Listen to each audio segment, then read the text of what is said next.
Tsunami. Tsunami Japanese ભાષાનો શબ્દ છે. સુ એટલે બંદર અને નામી એટલે મોજા.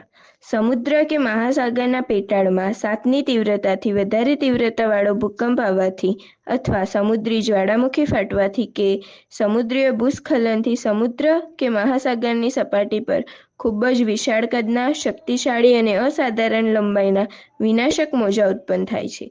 તેને જ સુનામી કહેવાય છે.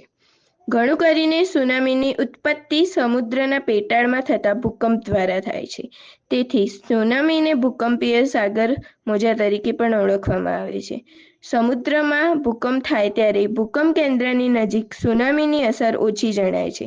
આ મોજા કિનારા પાસે પહોંચતા ખૂબ જ ભયાનક બની જાય છે. કિનારા સુધી પહોંચતા સુનામી મોજા ક્યારેક 30 મીટર જેટલા ઊંચા બની જાય છે. સુનામી મોજા સમુદ્ર કિનારા તરફ એક પછી એક હારબંધ આવતા રહે છે. સમુદ્રના છીછરા ક્ષેત્રમાંથી પસાર થતા તે વિનાશક બને છે. તેની ઝડપ કિનારા પાસે ઓછી થઈ જાય છે. જ્યારે ઊંચાઈ વધી જાય છે ત્યારે કિનારાના પ્રદેશોમાં સુનામી મોજા પાણીની એક ઊંચી દિવાલ બનીને આગળ વધે છે અને ભારે વિનાશ સર્જે છે. 26 ડિસેમ્બર 2004ના રોજ ભારતે અને 11 માર્ચ 2011ના રોજ જાપાને સુનામીની ભયંકર હોનારતોનો અનુભવ કર્યો છે. સુનામી સમયે શું કરવું? સુનામીના સમાચાર કે સૂચનાઓ સાંભળતા જ સમુદ્ર કિનારાથી દૂર સલામત જગ્યાએ જતું રહેવું.